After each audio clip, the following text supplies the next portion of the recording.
Screen पर नजर आ रहे इस शख्स का नाम अशोक कुमार गुप्ता है। अशोक कुमार गुप्ता उत्तर प्रदेश के बलिया से बागेश्वर धाम आए हैं। उनके पैरों को देखकर आप अंदाजा लगा सकते हैं कि वे कितनी तकलीफ झेलते होंगे। दरअसल 19 नवंबर 2017 को अशोक कुमार गुप्ता एक सड़क हादसे का शिकार हुए थे। उनके पैर का इलाज बलिया, बनारस, पटना, गोरखपुर और टाटा अस्पताल में हुआ। 4 बार ऑपरेशन हुए और फिर भी पूरी तरह से आराम नहीं लगा। पैरों में तकलीफ इतनी कि अशोक कुमार गुप्ता को रात के वक्त सोने के लिए नींद की गोलियां खानी पड़ती थी। लेकिन एक दिन बागेश्वर धाम के बारे में पता लगा और फिर वे यहां चले आए।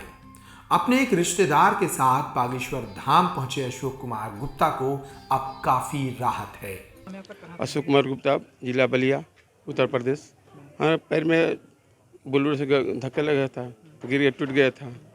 और टूटने के बाद बहुत जगह दिखाए हम, कहीं आराम नहीं मिला।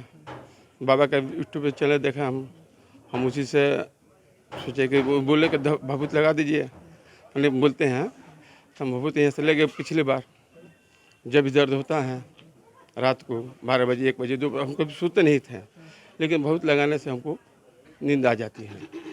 ये इतना फर्क हमको है। कितने वर्ष पहले आपका एक्सीडेंट हुआ था? फिर आपने कहा? 2017 में हुआ था।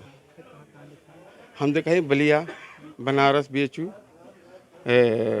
पटना, गोरखपुर, टाटा, ये सब देखा चुके हैं हम। जो अभी हो रहा है ये गोरखपुर का इलाज हो रहा है। गोरखपुर से आराम है, लेकिन जो भभूत लगाते हैं पहले दर्द बहुत ज़्यादा इसमें था, बहुत ज़्यादा। अभी भी रात को बिना दवाई के नहीं सोते हैं, लेकिन अभी भभूत लग जाता है ना, तो आराम से हम 2 घंटा, 3 घंटा, 4 घंटा सो जाते हैं। हम स्टेशन चल जाते हैं। अब चलने बहुत उससे दिकदारी होता है। तब अब ये तो 2-3 महीने से लेकर घूमे हैं और इनसे बहुत हमको फायदा है। फर्क पड़ा है जी, बहुत फर्क पड़ा है। अशोक कुमार गुप्ता के रिश्तेदार विद्याशरण गुप्ता भी उनके साथ बागेश्वर धाम आए हैं। उन्होंने बताया कि जिस तरह से बागेश्वर बालाजी के दरबार में अशोक की तबीयत ठीक हुई, उसे एक चमत्कार ही कहा जा सकता है। जो इंसान चलने फिरने में दिक्कतों का सामना करता था, वो लगातार बागेश्वर धाम आने के बाद अब बैसाखी छोड़कर खजुराहो के मंदिरों की सीढ़ियां चढ़ने लगा है। वे यहां आकर काफी खुश हैं। हमारा नाम विद्याशरण गुप्ता है। मैं पेशे से एक अध्यापक हूँ बेसिक शिक्षा परिषद में। ये हमारे रिश्तेदार हैं और मैं इनका एक्सीडेंट मैंने जनपद बलिया के नगवा ग्राम में 2017 में हुआ था।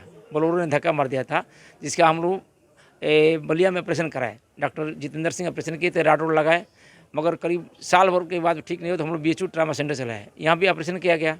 ऑपरेशन के बाद भी ठीक नहीं हुआ तो फिर हम लोग AK राय जो हैं डॉक्टर बनारस के, वहाँ पर इलाज कराए। उसके बाद भी नहीं ठीक हुआ तो हम लोग चले गए पटना इलाज हुआ। वहाँ से भी ठीक नहीं हुआ तो हम लोग चले गए टाटा के डॉक्टर साहब ने बताया कि डॉक्टर BRD मेडिकल में डॉक्टर अशोक यादव हैं, उनसे ऑपरेशन कीजिए। एक नई विधि है, एक नई तकनीक है, उसके तहत इनका ऑपरेशन हुआ। उस ऑपरेशन से थोड़ा सा लाभ हुआ था, क्योंकि दर्द नहीं जा रहा था। बहुत परेशान थे और बिना सहारा के चल नहीं पाते थे। मगर बाबा की महिमा को जानकर, है ना, इस धाम की महिमा को जानकर ये आप आए। ये दूसरी बार आए हुए हैं और ये मन्नत माने हैं कि बाबा का हम दर्शन 21 बार करेंगे, बाबा ही ठीक करेंगे। ऐसे बहुत लाभ है। ये धाम पर आने के बाद एक काफ़ी सुकून मिल रहा है हम लोगों को, एक आत्मीय सुख मिल रहा है ना। इसे छोड़कर भी चल रहे हैं। जो अभी हम लोग खजुराहो में कल गए थे, तो आप जानते हैं कि खजुराहो में जो चंदेल राजा की जो ऊँची बनी हुई मंदिरें हैं, उस पर भी इसके सहारे ये पूरा चढ़ गई। ये सब बाबा और ये इस धाम की महिमा का वर्णन है। हम लोग तो भाई आजीवन रेडी रहेंगे, प्रयास करेंगे कि बाबा सभी के कष्टों को दूर करें और कम से कम आपकी हाजिरी बने, कम से कम बाबा के दरबार में एक बार लग जाए, ये कम से कम और भी जल्दी ये बने। नहीं तो 2017 से बहुत परेशान है। अशोक कुमार गुप्ता और उनके रिश्तेदार विद्याशरण गुप्ता को पूरी उम्मीद है कि उनकी बैसाखी जल्द ही छूट जाएगी और उन्हें पूरी तरह से आराम लगेगा। इस तरह के कई लोग हैं जो इन दिनों बागेश्वर धाम आकर अपनी समस्याओं का छुटकारा पा रहे हैं। मध्य प्रदेश के छतरपुर में स्थित भगवान बालाजी के इसी दिव्य दरबार में इन दिनों देश भर के श्रद्धालु पहुंच रहे हैं और अपनी दैहिक दैविक समस्याओं का हल पा रहे हैं।